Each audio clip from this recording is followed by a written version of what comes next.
One summer, I was working deep in the backcountry with another ranger. We were about as far from the main park office as you can get. It was the middle of the day, and we had already found and taken down several illegal setups. The other ranger started feeling sick. He looked pale, was sweating a lot, and was moving slowly. I told him he should head back to the station. It was at least an hour away by ATV, but I thought it was better than him pushing through it. He left, and I decided to finish the last location we had marked on the GPS. I was far off any normal trail now. There was no reason for anyone to be out there unless they were working or hunting. The woods were completely still, except for insects and the occasional bird. That is when I heard voices. They were faint, somewhere in the trees. It sounded like two people talking. I stopped to listen. After a few seconds, I called out a loud hello. The voices stopped. No one replied. It put me on edge, but I told myself it could just be hunters who did not want to get caught. I headed back to my ATV. The sun was getting low now, casting long shadows through the trees. I got on the ATV, turned the key, and nothing happened. The engine did not even try to start. I checked the battery and saw that the cables were disconnected. They had been fine earlier. There was no reason for them to come loose on their own. I reconnected them and tried again. The engine came to life, but it sounded weak, and the ATV crawled forward slower than walking speed. I managed less than half a mile before the engine died completely. I grabbed my radio and called the base station. I told them my ATV was dead and I needed a pickup. They said someone would come for me, but it would take about an hour. I asked if the other ranger had made it back yet. They said no. I gathered some sticks and started a small campfire. The temperature dropped quickly after the sun went down. The fire gave me light and made me feel a little safer. Then I heard the voices again. They were closer this time. I could hear the tone in them. It was an argument. One voice was loud and angry, the other was shaky and defensive. I called out again, asking if anyone needed help. They did not respond. They just kept arguing. I guessed they were maybe 1,000 feet away. I radioed the base and told them about the voices. I asked them to get the other ranger to give them my location so they could find me faster. The dispatcher said the other ranger still was not back. After that, the voices stopped again. The woods went completely silent, except for the crackling fire. Then the radio came on again. They told me they had found the other ranger. He was passed out and covered in vomit. He was being taken to the hospital. Thankfully, he had crossed off the areas we had worked in earlier, so they had a rough idea of where I was. Then my radio died. I sat there in the quiet for a while. The voices came back again. This time I decided to walk toward them. If they were hunters, maybe they had a map and could help me find my way back without waiting so long. I walked for about 20 minutes in the direction of the sound, but it never got any closer. It was like the voices were moving away from me as I got nearer. Eventually, I gave up and walked back to the fire. Not long after, the voices started again. I stayed still and listened. I could make out some of the words now. One voice said, "It was not yours to take." Another voice said, "I do not care." Then the first voice said, "You knew better." It sounded like two people arguing over a kill. Then one of them shouted something I could not understand. A gunshot echoed through the trees. I quickly kicked dirt over the fire until it was out. Then I crouched down in the darkness, my heart pounding in my chest. The voices were gone. The woods were dead silent.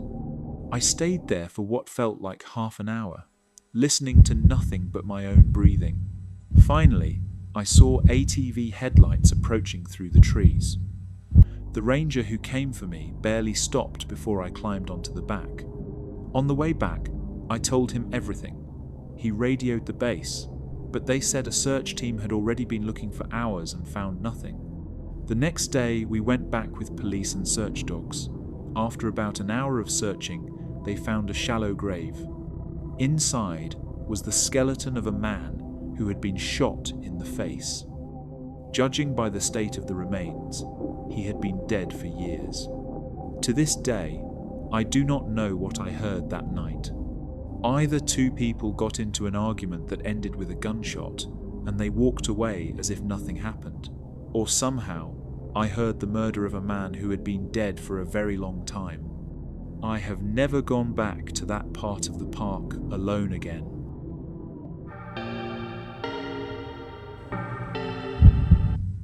I was a park ranger at Glacier National Park in northern Montana. It is one of the most beautiful and remote places in the country, but if you work there long enough, you learn how unforgiving it can be. At night, the beauty turns into something else entirely. The tree line becomes an unbroken wall. Every rustle makes you think of grizzlies, cougars, or worse, the kind of trouble that has 2 legs instead of 4. It was around 3 in the morning when the call came through. The voice on the radio was clipped and calm. A camper was in distress somewhere near our post. That did not happen often, especially not at that hour. The signal was weak, but the coordinates showed them in a section of the park that could not be reached by vehicle. The only way to get there was a 45-minute hike through steep, rocky terrain. I grabbed my pack and my partner grabbed his. He was new to the park. This was only his 2nd month on the job. We checked our lights, radio, bear spray, and sidearms, then stepped into the black. The moon was thin and useless, so our headlamps carved small white circles in the dark. The forest around us was silent, except for our boots crunching on dirt and loose rock. We had been walking for about 30 minutes when I got that feeling. It is not something you can explain easily. Your gut just locks up. Your skin feels like it is trying to tell you something before your brain can catch up. I slowed down and scanned the trees. The light did not reach far enough to give me answers. The only sounds were our footsteps and the occasional clink of gear. Then, faintly at first, I heard something that stopped me cold. It was the sound of a baby crying. The hair on my arms rose instantly. My partner heard it too. The crying was distant, muffled by the trees, but there was no mistaking the high, wavering tone. A baby out here made no sense. It was grizzly territory. There were cliffs and deep ravines nearby. The closest road was over an hour away on foot. We called out, identifying ourselves as park rangers, and picked up the pace. My partner was shouting that help was coming. The crying stayed steady. It did not move closer or farther. That was the first thing that made me uneasy. The second thing hit me harder. After a few minutes of moving toward the sound, I realized something was off about it. The cries were identical. The same pitch, the same length, the same break between each one. My stomach dropped when it clicked. It was on a loop. I stopped and told my partner to listen without speaking. We stood there in the black listening to the forest. The crying repeated exactly as before. 5 seconds of silence. The same wail. The same pattern again and again. When my partner realized it too, I saw the color drain from his face. He was a young guy, but I had never seen someone go pale that fast. His eyes flicked to the trees and then back to me. I could tell he was thinking the same thing I was. There was no logical reason for that sound to be playing on a loop out here unless someone wanted to lure us in. I whispered that we were leaving. No questions, no hesitation. We turned and started back the way we came, keeping our lights steady and our pace fast. I kept looking over my shoulder, even though I did not want to see anything. The crying kept going behind us until it faded completely. The silence after was worse than the sound itself. It made every footstep sound too loud. Every shadow seemed like it was holding its breath, waiting. I kept expecting to see movement in my peripheral vision. When we got back to the station, we followed protocol. That meant declaring the area unsafe and calling in a helicopter to scan the location from above. The chopper crew reported nothing unusual. No campfire, no tent, no person. Just empty forest. At first light, we hiked back to the coordinates. The forest looked completely different in daylight. It was almost disappointing how normal it seemed. But when we reached the spot where the sound had been coming from, there was nothing. No footprints, no trampled grass, no sign of a camp or even a brief stop. The ground was undisturbed. We spread out, checking 100 feet in every direction. Still nothing, not even a scrap of fabric or food wrapper. If someone had been there, they had erased every trace. Or maybe there had been no one there at all. We never got another call about a stranded camper in that area. Dispatch checked the records. The number that had contacted us was unlisted and untraceable. I told myself it might have been a prank. Maybe some survivalist with a twisted sense of humor had set up a speaker in the woods.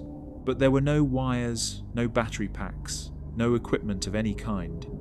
And even if there had been, the question that kept me up at night was why? Why in the middle of grizzly territory at 3 a.m? Who was the intended target? The other possibility is one I do not like to think about. Someone could have been watching us the whole time. The sound could have been bait to get us to walk farther in until we were in the perfect spot. In the middle of the night, 30 minutes from the station, deep in uneven ground, surrounded by trees, we would have been easily cut off. I still get chills when I remember the way my gut locked up before I even knew why. Something about that night was wrong before we heard anything. I think about what might have happened if we had ignored the pattern and kept walking. 10 more minutes, and we would have been right on top of it. Part of me wishes I had kept going just to know the truth.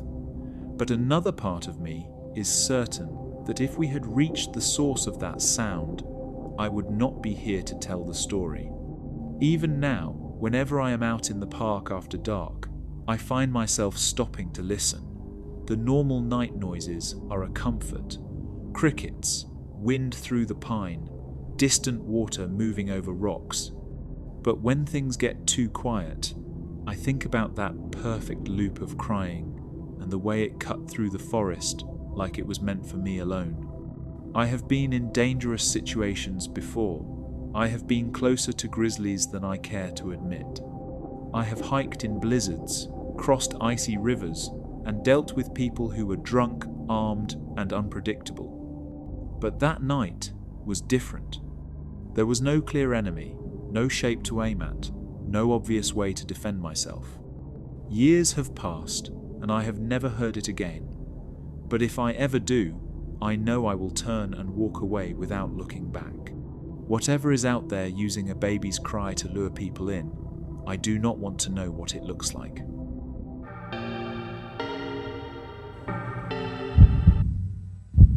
I used to be a leader in a group that was something like the Scouts. We lived for the woods. Every spare weekend, we were out collecting knots, building shelters, cooking over small fires, and teaching kids how to pack a pack and tie a bowline. Most of the odd things that happened out there had a simple explanation. A shadow was usually a deer. A strange noise was usually a branch settling. Then, one night happened that I still cannot shake.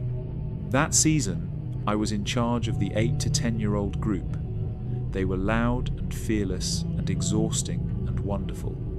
We had a tradition called the night game. The kids would complete tasks along a marked route while a few of us leaders masked up and hid near the checkpoints. Our job was to jump out, shriek, and make them run back to camp with their hearts racing. The parents loved it, and so did the kids. The terrain that year was huge and wild. We did our best to scout it before the campers arrived, but it was impossible to map every fallen log and mossy hollow. The trees were thick and old. The moon was a thin coin that weekend, and the dark that settled on the trails was the kind that makes your eyes fail at reading depth. The night of the game, the air smelled like dry leaves and cold earth. I was masked, moving between checkpoints, waiting for the kids to arrive. I moved into a wide stretch of trees. There was almost no undergrowth, just trunks and a bare floor, and the gaps made it ideal for sprinting after a kid and cutting them off. I could not use my flashlight because the beam would have announced me from a mile away. It was nothing but dark shapes and the sound of my own breath. I began to see the kinds of shapes that spook you at night. My brain filled in edges where there were none. A movement to my left looked like a person and then resolved into a shadow. I laughed at myself for being jumpy, but then I saw something move past me again.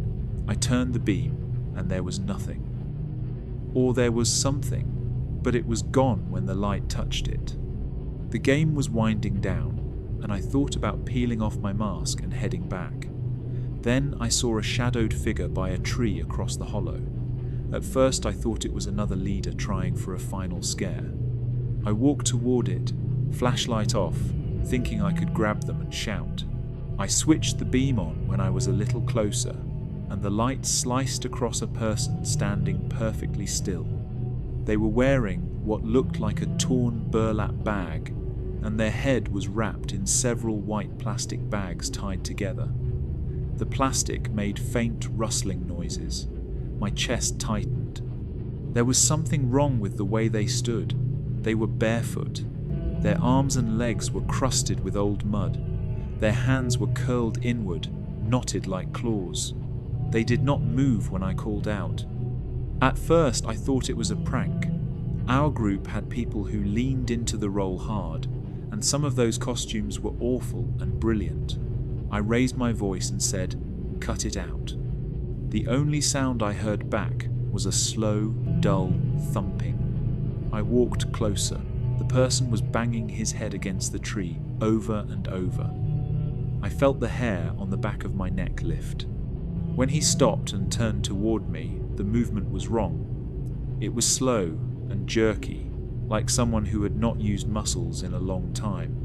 Then he walked in my direction, not fast, but with deliberate steps.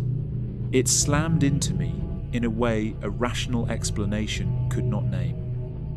Something in my chest told me to get the hell out. It did not matter that I might look like a coward or that I might be mocking a fellow leader. Every part of me screamed that I was in danger. I ran. There was only movement and a raw, burning focus on getting back to light. I heard footsteps behind me, dull and heavy.